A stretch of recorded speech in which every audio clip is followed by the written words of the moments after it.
जैसा कि हमने कल लेसन नंबर 2 स्टार्ट कर लिया था और उसमें एक छोटी सी भौतिक राशि के बारे में हमने जान लिया था और उस भौतिक राशि का नाम था विद्युत फ्लक्स। क्या नाम था? विद्युत फ्लक्स। और जो विद्युत फ्लक्स होता है वो हमने विद्युत फ्लक्स को किसे दिखाया था? फाई से दिखाया था और फाई बराबर इसका मान आ गया था हमारे पास, कितना आया था? ई सदिश डॉट एस सदिश, और यदि अल्पांश के लिए था तो बन गया था डी फाई बराबर ई सदिश डॉट डी एस सदिश, जहां पर कौन क्या था? फाई था, किसी सतह से गुजरने वाला फ्लक्स, और इसका जो मान हो रहा था वो मान था विद्युत क्षेत्र की तीव्रता और क्षेत्रफल सदिश। अगेन आई रिपीट, यहाँ एस क्षेत्रफल नहीं है, क्षेत्रफल सदिश है, तो इसका जो मान होगा वो किसके बराबर होता है? विद्युत क्षेत्र की तीव्रता और क्षेत्रफल सदिश दोनों के अदिश गुणनफल के बराबर। किसके बराबर? अदिश, डॉट प्रोडक्ट के बराबर। इसलिए हमने कहा था कि फाई कौन सी राशि है? अदिश राशि है। और इसका मात्रक हमने देख लिया था, क्या था? ई का मात्रक था न्यूटन प्रति कूलम और क्षेत्रफल का मात्रक मीटर स्क्वायर, तो हमने इसका मात्रक दे दिया था न्यूटन इंटू मीटर स्क्वायर प्रति कूलम। और इसके बारे में बहुत सारी बातें हमने कल के वीडियो में जान ली थी। तो आज जो बच्चे या जो स्टूडेंट्स नहीं देख रहे हैं, एक बार वो पिछला लेक्चर देख ले ताकि उनको कोई डाउट ना रहे। आगे चलते हैं। आज अगला जो हमारा टॉपिक है वो है विद्युत। ये अगला टॉपिक जो है वो है गाउस का नियम एवं इसके अनुप्रयोग। तो सबसे पहले हम पढ़ते हैं गाउस का नियम। गाउस ने अपने नियम के बारे में क्या बताया था उसकी बातें हम जानते हैं। क्या कहा था इसने अपने नियम में? तो सबसे पहली बात, गाउस भाई साहब ने एक काल्पनिक पृष्ठ लिया था। क्या लिया था? एक काल्पनिक पृष्ठ। ये काल्पनिक पृष्ठ किसी भी आकार या आकृति का हो सकता है, तो उन्होंने उसको इस पृष्ठ को एक स्पेशल नाम दिया था जिसको कहा गाउसियन पृष्ठ। क्या कहा गया उसको? गाउसियन पृष्ठ। मान लीजिए मेरे पास एक ये गाउसियन पृष्ठ है, ओके, ये किसी भी आकार का हो सकता है और इस गाउसियन पृष्ठ में बहुत सारे आवेश उपस्थित हैं। मैंने माना इसमें आवेश है Q1, Q2, Q3, Q4, बहुत सारे आवेश इसमें उपस्थित हैं। ओके, तो जो गाउस था इसने एक नियम दिया था और वो जो नियम था वो क्या नियम था? वो था कि इस काल्पनिक बंद पृष्ठ से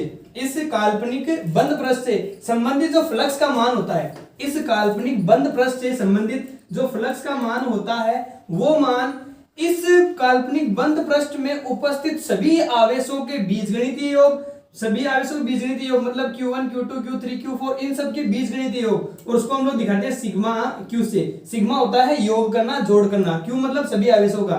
ओके, तो गाउस ने क्या बताया था? गाउस ने बताया था कि इस क्षेत्रफल में या इस पृष्ठ से संबंधित जो फ्लक्स होता है उसका मान इसमें उपस्थित सभी आवेशों के बीजगणितीय योग और निर्वात की विद्युतशीलता के अनुपात के तुल्य होता है। या इसको एक रूप से और लिखा जाता है, कई बुक्स में लिखा गया है इसको क्या लिखा गया है कि इस सतह से संबंधित जो फ्लक्स होता है उसका मान इस सतह में उपस्थित सभी आवेशों का बीजगणितीय योग और 1/ε0 के गुणनफल के तुल्य होता है। इस नियम को आप चाहे ऐसे लिख दो, इस नियम को चाहे ऐसे लिख दो, दोनों नियम एक समान है। ओके, तो मैं हिंदी में लिख देता हूं एक बार। इसकी क्या होगी गाउस का नियम? तो मैं लिखता हूं इसके अनुसार, इसके किसके? गाउस के नियम के अनुसार। तो लिख लेते हैं गाउस के नियम के अनुसार, गाउस के नियम के अनुसार किसी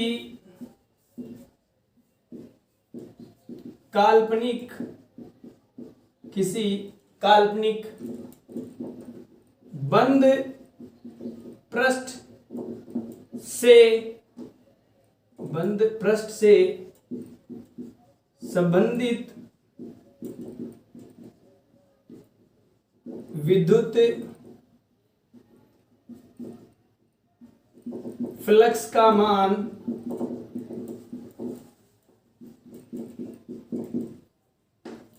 उस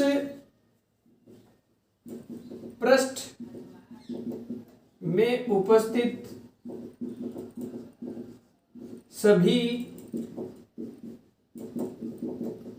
आवेशों के बीजगणितीय योग एवं निर्वात की विद्युतशीलता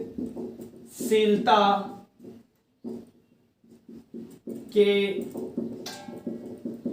अनुपात के तुल्य होता है। यह है गाउस का नियम। एक बार पढ़ लेता हूं दोबारा से। गाउस के नियम के अनुसार किसी काल्पनिक बंद पृष्ठ से संबंधित विद्युत फ्लक्स का मान उस पृष्ठ में उपस्थित सभी आवेशों के बीजगणितीय योग, मतलब इसमें उपस्थित सभी आवेशों के बीजगणितीय योग। सभी आवेश कौन कौन से? Q1 plus Q2 plus Q3 plus Q4, सभी आवेशों के बीजगणितीय योग एवं निर्वात की विद्युतशीलता। और निर्वात की विद्युतशीलता क्या होती है? Epsilon not. तो निर्वात की विद्युतशीलता के अनुपात के तुल्य होता है, जिसको हम लोग लिख सकते हैं sigma Q upon epsilon not. ये क्या था? ये नियम था गाउस का नियम। इस नियम की सहायता से हम लोग बहुत सारे इसके अनुप्रयोग करते हैं। जो नियम, इस नियम के जो अनुप्रयोग है वो अभी हम लोग पढ़ने वाले हैं। उसके लिए पहले आप एक बार इस नियम को याद रखेंगे और इसकी कुछ बातें हैं वो अभी हम लोग डिस्कस करते हैं। आगे देखते हैं गाउस के नियम से संबंधित महत्वपूर्ण बिंदु। ध्यान से सुनिए क्या क्या है। नंबर पहली बात, जैसा कि हमने देखा अभी, हम लोग एक काल्पनिक बंद पृष्ठ लेते हैं। क्या लेते हैं? काल्पनिक बंद पृष्ठ। ये काल्पनिक बंद पृष्ठ हम लोग कल्पना मात्र लेते हैं। ओके, इसमें मान लीजिए आवेश उपस्थित है Q1, Q2, Q3, Q4। तो ये जो फ्लक्स का मान आने वाला है, हमने लिखा फाई बराबर क्या होता है? Sigma Q upon epsilon not. जितने आवेश होंगे उन सबके हम लोग क्या कर देंगे? बीजगणितीय योग कर देंगे। तो कहने का मतलब जो फ्लक्स डिपेंड कर रहा है वो फ्लक्स किस पे डिपेंड कर रहा है? उसमें उपस्थित सभी आवेशों के बीजगणितीय योग पर डिपेंड कर रहा है। तो पहली बात यही होती है कि गाउस के नियम के अनुसार जो फ्लक्स आपके पास प्राप्त होता है वो प्राप्त फ्लक्स इसके बीजगणितीय योग के अनुसार प्राप्त होता है। अगर योग कम होगा तो फ्लक्स का मान कम हो जाएगा, अगर योग का मान ज्यादा होगा तो फ्लक्स का मान भी ज्यादा हो जाएगा। ओके, नंबर दूसरी बात, मान लीजिए मेरे पास अलग अलग आकृतियों में आवेश पड़ा हुआ। जैसे मैं मानूं कि मेरे पास, चलो मैं एक सेम आकृति ले लेता हूं। जैसे ये तीन मेरे पास वृत्ताकार भाग पड़े हुए हैं, S1, S2, S3। मान लीजिए इसमें आवेश पड़ा हुआ है यहां पर Q आवेश, इसमें आवेश पड़ा हुआ है यहां पर Q आवेश, और इसमें आवेश पड़ा हुआ है यहां पर Q आवेश मिडल में। आवेश ध्यान से देखिए, यहां पड़ा हुआ है S1 में, S2 में, यहां पड़ा हुआ है S3 में, सेंटर में पड़ा हुआ है। तो इसके कारण भी जो फाई का मान होगा वो फाई का मान कितना होगा? Q upon epsilon not. इसके कारण भी फाई का मान क्या होगा? फाई का मान होगा Q अपॉन एप्सिलॉन नॉट। और इसमें भी फाई का मान क्या होगा?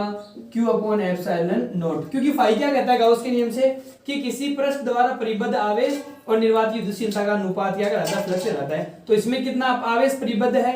Q आवेश परिबद्ध है, और निर्वात की विद्युतशीलता कितनी? Epsilon not. तो देखिए, आप मैंने माना ये फाई 1 है, ये फाई 2 है, ये फाई 3 है। तो आप ध्यान से देखिए, फाई 1, फाई 2 और फाई 3 सबका मान क्या प्राप्त होने वाला है? एक समान प्राप्त होने वाला है। कितना? Q upon epsilon not. तो कहने का मतलब यह है कि गाउस के नियम से जो फ्लक्स का मान प्राप्त होता है वो इस बात पे डिपेंड नहीं करता है। कौन सी बात पे? कि आवेश उस बंद पृष्ठ में कहां उपस्थित है। जैसे यहां कहां उपस्थित था? इस ऊपर वाले पॉइंट में। यहां कहां उपस्थित है? इस नीचे वाले पॉइंट पे। और यहां कहां उपस्थित है? इसके सेंटर पॉइंट पे। मतलब ये आवेश की उपस्थिति, कहां उपस्थित आवेश उस पर निर्भर नहीं करता। किस पे निर्भर करता है? उस परिबद्ध आवेश के बीजगणितीय योग और निर्वात की विद्युतशीलता के अनुपात के ऊपर निर्भर करता है। ओके, ये थी दूसरी बात। नंबर तीसरी बात देख लेते हैं। मान लीजिए आपके पास अलग अलग आकृतियां पड़ी है। जैसे मैंने माना मेरे पास एक वर्ताकार भाग था, मैंने माना एक मेरे पास आयताकार भाग था,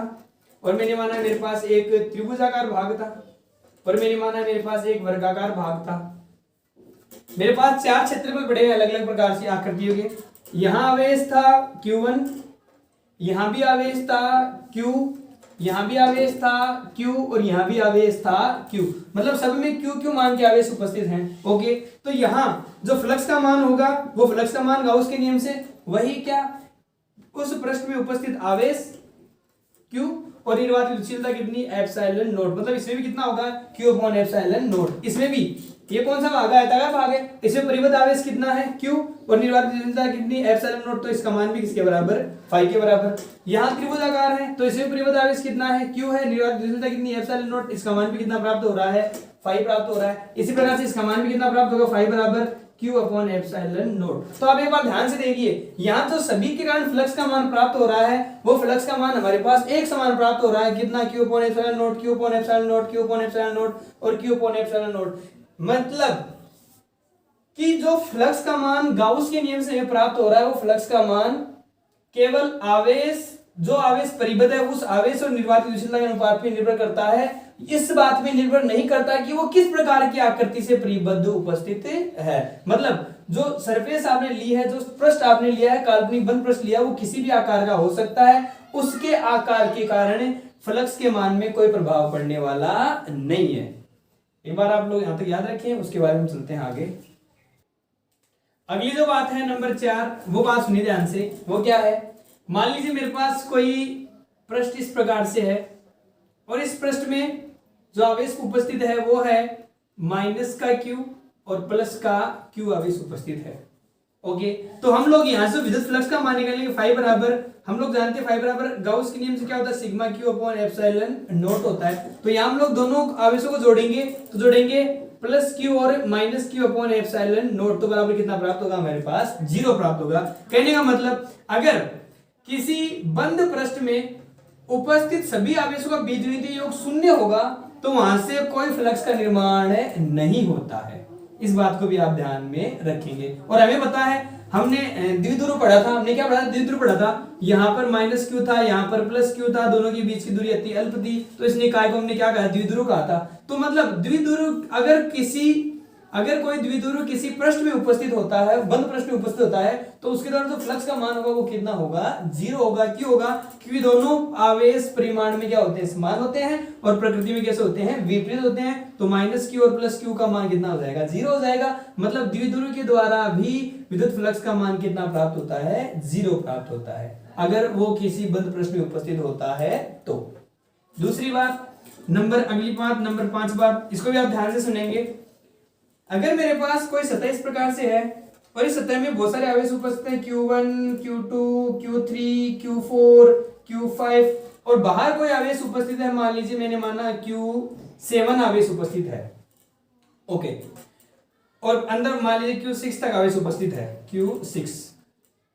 तो इस सतह से संबंधित विद्युत फ्लक्स का मान जो हम लोग लिखेंगे वो लिखेंगे फाई बराबर sigma Q upon epsilon not. और सिग्मा Q कौन होता है, इस बंद पृष्ठ में उपस्थित सभी आवेशों का बीजगणितीय योग। तो हम लोग क्या लिखेंगे, बीजगणितीय योग हो जाएगा Q1 plus Q2 plus Q3 plus Q4 plus Q5 plus Q6 upon epsilon not. तो अब एक बार ध्यान से देख रहे हैं, यहां पर हमारे पास इस क्षेत्र के आसपास Q7 आवेश भी उपस्थित था। कौन सा आवेश उपस्थित है, Q7, लेकिन इसको हमने यहां पर काउंट नहीं किया है। इसका मतलब यह है, इसका मतलब क्या है कि जो विद्युत फ्लक्स बनता है वो विद्युत फ्लक्स केवल उन्हीं आवेशों पर डिपेंड करता है। कौन से आवेशों पर, जो आवेश उस बंद पृष्ठ में उपस्थित होते हैं। कहने का मतलब अगर कोई आवेश बंद पृष्ठ के बाहर उपस्थित होता है तो वो उस फ्लक्स के निर्माण में भाग नहीं लेता है, हम इसको काउंट नहीं करेंगे। ओके, इससे अगली वाली बात वो भी सुनिए ध्यान से आप। उससे अगली बात जो है वो है, मान लीजिए मेरे पास कोई ये पृष्ठ है, ओके, और इस पृष्ठ के बाहर यहां पर कोई प्लस Q आवेश उपस्थित है। कौन सा आवेश उपस्थित है, प्लस Q आवेश। ओके, और हम जानते हैं प्लस Q आवेश के विद्युत बल रेखाएं किस तरफ निकलती हैं, बाहर की तरफ निकलती हैं। मतलब यहां से बल रेखाएं इस तरफ निकलेंगी, ये बल रेखाएं इस तरफ निकलेंगी। ओके, और मैं कहूं आपसे कि इस S1 पृष्ठ से या इस S पृष्ठ से विद्युत फ्लक्स का मान क्या होगा, तो आप कितना बताएंगे विद्युत फ्लक्स का मान? बिल्कुल, अब हम लोग क्या बताएंगे, 0 बताएंगे। किस नियम से, गाउस के नियम से। कौन से नियम से, गाउस के नियम से। गाउस का नियम क्या कहता है, फाई बराबर क्या होता है, sigma Q upon epsilon not. Okay, क्योंकि यहां पर कोई आवेश उपस्थित नहीं है इस पृष्ठ में, तो कोई आवेश उपस्थित नहीं होगा, फ्लक्स का मान भी कितना होगा, 0 होगा। लेकिन इससे पिछले टॉपिक में हमने पढ़ा था विद्युत फ्लक्स के बारे में, क्या पढ़ा था कि जब विद्युत बल रेखाएं किसी बंद पृष्ठ में से गुजरती हैं तो गुजरने वाली बल रेखाओं की संख्या को हमने क्या कहा था, विद्युत फ्लक्स कहा था। तो पिछले टॉपिक के अनुसार यहां से विद्युत फ्लक्स आपको बनता हुआ दिखाई देता है, तो हम लोग कहेंगे कि यहाँ फ्लक्स का मान 0 कैसे हो गया। तो सुनिए बात ध्यान से, आप देखिए इसमें एक बात ध्यान रखेंगे आप। कौन सी बात ध्यान रखेंगे, मैंने कल फ्लक्स के बारे में एक बात कही थी आपको, क्या बताया था मैंने कि किसी भी सतह में जो निर्गत फ्लक्स होता है, कौन सा फ्लक्स, निर्गत फ्लक्स जो होता है, निर्गत फ्लक्स जो होता है उसको हम लेते हैं पॉजिटिव फ्लक्स, और जो आगत फ्लक्स होता है, कौन सा फ्लक्स होता है, आगत फ्लक्स जो होता है उसको लेते हैं हम नेगेटिव। ओके, और निर्गत फ्लक्स कौन सा होता है, जब बल रेखाएं बाहर निकलती हैं, और आगत फ्लक्स होता है जब बल रेखाएं अंदर प्रवेश करती हैं। तो आप देख रहे हैं ध्यान से, इस पृष्ठ में कितनी बल रेखाएं अंदर प्रवेश कर रही हैं, 2 बल रेखाएं अंदर प्रवेश कर रही हैं, और कितनी बल रेखाएं बाहर निकल रही हैं, 2 बल रेखाएं बाहर निकल रही हैं। कहने का मतलब जितना फ्लक्स आगत है उतना ही फ्लक्स निर्गत है, तो इसके अंदर कोई फ्लक्स मौजूद नहीं रहेगा। मतलब यहां पर उपस्थित फ्लक्स का मान कितना दिखाएंगे आप, 0 ही दिखाएंगे। और वैसे हम जानते हैं गाउस का नियम जो कहता है वो कहता है क्या, कि इस पृष्ठ में संबंधित जो विद्युत फ्लक्स होता है उसका मान किसके बराबर होता है, इसमें उपस्थित आवेश और निर्वातित विस्तीर्णता के अनुपात के तुल्य होता है। यहाँ कोई आवेश उपस्थित नहीं था, तो आवेश का मान कितना, 0, आवेश का मान 0, तो फ्लक्स का मान भी कितना होगा, 0 होगा। इन बातों को आप ध्यान में रखेंगे, और क्योंकि ये बातें हमारे जो अगला टॉपिक हम लोग पढ़ेंगे गाउस के नियम के अनुप्रयोग, उसमें बहुत काम में आने वाली है। तो आप लोग एक बार इनको ध्यान से देख लें, अपनी बुक्स को भी साथ में आप देख लें। आगे देखते हैं हम लोग सतत आवेश वितरण।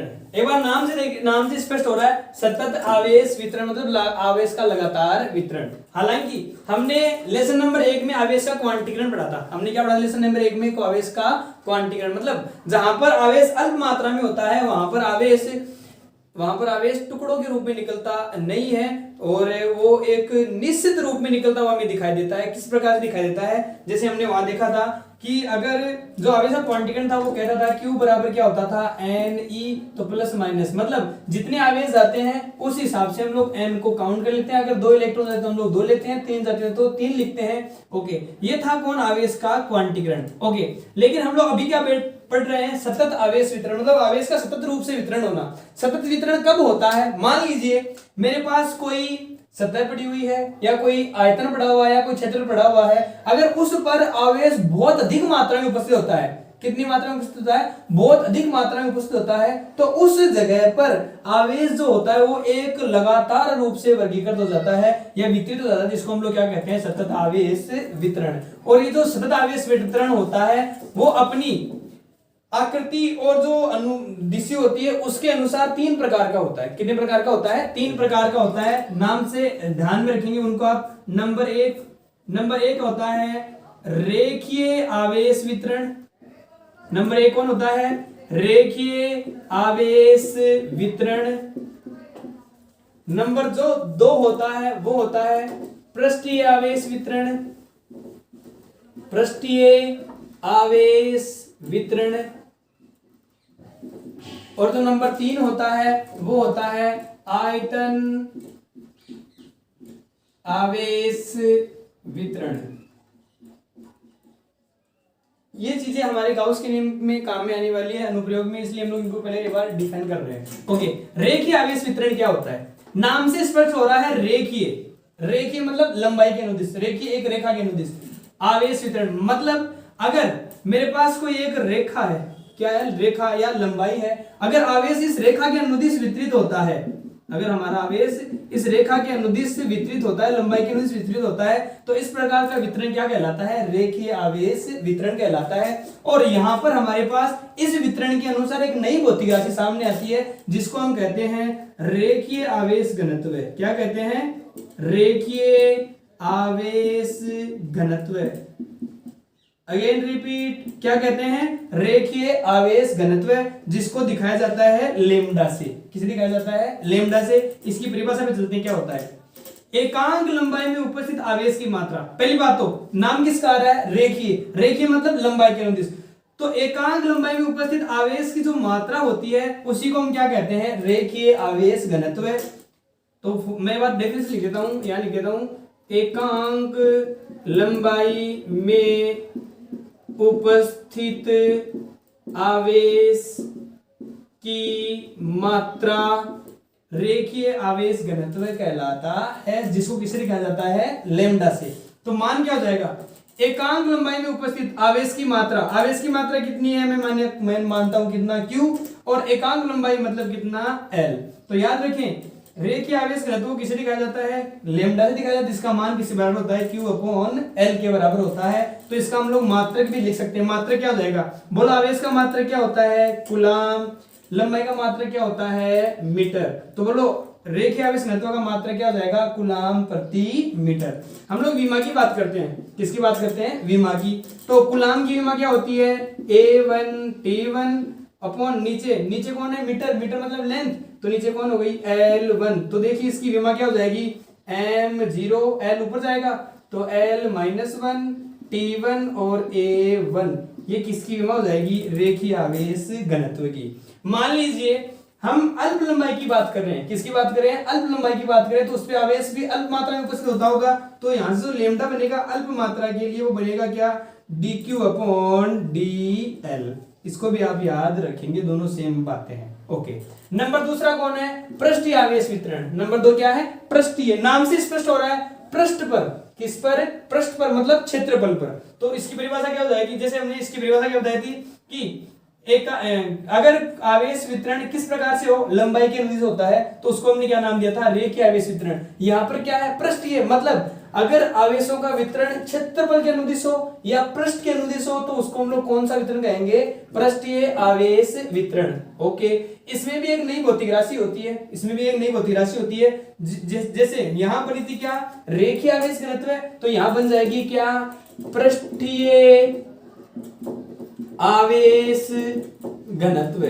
क्या बन जाएगी, पृष्ठीय आवेश घनत्व, जिसको दिखाया जाता है सिग्मा से। किसे दिखाया जाता है, सिग्मा से। ओके, जिस प्रकार से यहां रेखीय आवेश घनत्व क्या बना था, रेखीय आवेश घनत्व बना था एकांक लंबाई में उपस्थित आवेश की मात्रा। तो ये किसके अनुदिश है, क्षेत्रफल के अनुदिश। तो इसकी डेफिनेशन क्या हो जाएगी, एकांक क्षेत्रफल में उपस्थित आवेश की मात्रा, वो क्या कहलाएगा, पृष्ठीय आवेश घनत्व, जिसको किसे दिखाएंगे हम, सिग्मा से दिखाएंगे। तो फॉर्मूला भी इसके अनुसार क्या हो जाएगा। ओके, यहाँ एकांक लंबाई में उपस्थित आवेश की मात्रा कितनी, Q/L। तो यहाँ किसमें, एकांक क्षेत्रफल में, मतलब किसका भाग ले जाएगा, क्षेत्रफल का। तो क्या लिखेंगे हम लोग, Q/S लिखेंगे। ओके, इसी प्रकार से हम लोग अल्प मात्रा के लिए काम में लें, तो क्या हो जाएगा, ये हो जाएगा सिग्मा बराबर, जैसे हमने यहाँ अल्प के लिए dQ/dL लिखा था, तो यहाँ क्या लिख देंगे, dQ/ds लिख देंगे। ओके, अगर हम लोग मात्रक की बात करें, किसकी बात करें, इसके मात्रक की, तो ऊपर किसका मात्रक, आवेश का मात्रक कितना होता है, कूलम, अपॉन नीचे किसका मात्रक, क्षेत्रफल का मात्रक क्या होता है, मीटर स्क्वायर। तो मात्रक क्या हो जाएगा, कूलम प्रति मीटर स्क्वायर, इसका मात्रक क्या था, कूलम प्रति मीटर। अगर विमा की बात करें, किसकी बात करें, इसकी विमा की बात करें, तो विमा हम लोग बना सकते हैं। ऊपर किसकी विमा, कूलम की, बताओ कूलम की विमा क्या होती है, A1T1 अपॉन नीचे किसकी विमा, मीटर स्क्वायर कितना, L2। तो जो इसकी विमा बन जाएगी, वो बन जाएगी M0, ये L ऊपर जाएगा तो -2, तो L-2 ऊपर T1 और A1, ये किसकी बन जाएगी, पृष्ठीय आवेश घनत्व की। ओके, इसी प्रकार से अगली राशि कौन सी है, आयतन आवेश वितरण। तो जिस प्रकार से हमारे पास यहाँ पर आवेश किस प्रकार से वितरित था, लंबाई के अनुदिश। नंबर 2 में किस प्रकार था, क्षेत्रफल या पृष्ठ के अनुदिश। तो नंबर 3 में किसके अनुदिश होगा, आयतन के अनुदिश। मतलब ऐसा आवेश वितरण है जिसमें जो आवेश वितरित किया गया है, आवेश बांटा गया है, वो किसके अनुदिश हो, आयतन के अनुदिश हो। तो इस प्रकार का वितरण क्या कहलाएगा, आयतन आवेश वितरण कहलाएगा। और यहाँ पे एक नई भौतिक राशि बनती है, जिस प्रकार से यहाँ बना था रेखीय आवेश घनत्व है, यहाँ बना था पृष्ठीय आवेश घनत्व है, तो यहाँ बन जाएगा कौन सा, आयतन आवेश घनत्व। क्या बन जाएगा, आयतन आवेश घनत्व। ओके, इसको दिखाया जाता है लैम्डा से, इसको दिखाया गया सिग्मा से। तो इसके लिए भी एक नया नोटेशन बनाया गया, जिसको हम लोग क्या दिखाते हैं, रो दिखाते हैं। ओके, तो हम लोग रो की परिभाषा बनाते हैं। जिस प्रकार से हमने लिखा है यहाँ पर आयतन रेखीय आवेश घनत्व के लिए एकांक लंबाई में उपस्थित आवेश की मात्रा, वो क्या कहलाई थी, लैम्डा। फिर यहाँ पर एकांक क्षेत्रफल में उपस्थित आवेश की मात्रा, वो क्या कहलाई थी, सिग्मा। अब हम लोग किसकी डिफाइन कर रहे हैं, आयतनावेश वितरण की। तो बताओ क्या हो जाएगा, वो जाएगा एकांक आयतन में उपस्थित आवेश की मात्रा, वो क्या कहलाएगा, आयतन आवेश घनत्व। हम लोग उसको किसे दिखाएंगे, रो से दिखाएंगे। तो रो का मान देखो, यहां हमने लेमडा बराबर क्यू अपॉन एल किया जब लंबाई का निर्देश था, फिर जिन्हें क्षेत्रफल हमने क्या किया, क्यू अपॉन एस किया। अब हमारे पास क्या रहा, आयतन, तो हम लोग क्या लिख देंगे, क्यू अपॉन वी लिख देंगे। यहाँ वी कौन है, आयतन है, वॉल्यूम है। ओके, अगर हम लोग इसको इसी प्रकार से अल्पांश के रूप में दिखाना चाहें तो क्या बन जाएगा, रो बराबर बन जाएगा D Q upon D V बन जाएगा। ओके, इसके मात्रक की बात करें हम लोग, किसकी बात करें, इसके मात्रक की अगर बात करें तो देखो मात्रक क्या हो जाएगा, यहाँ पर क्या है, आवेश, आवेश का मात्रक होता है कूलाम, नीचे कौन है, वॉल्यूम, वॉल्यूम मतलब आयतन, आयतन का मात्रक होता है मीटर क्यूब। अगर हम लोग इसकी विमा बनाना चाहें तो विमा क्या बन जाएगी, ऊपर कौन A1 T1, नीचे कौन L3, तो विमा बन जाएगी M0 L माइनस 3 ऊपर चला जाएगा, माइनस हो जाएगा।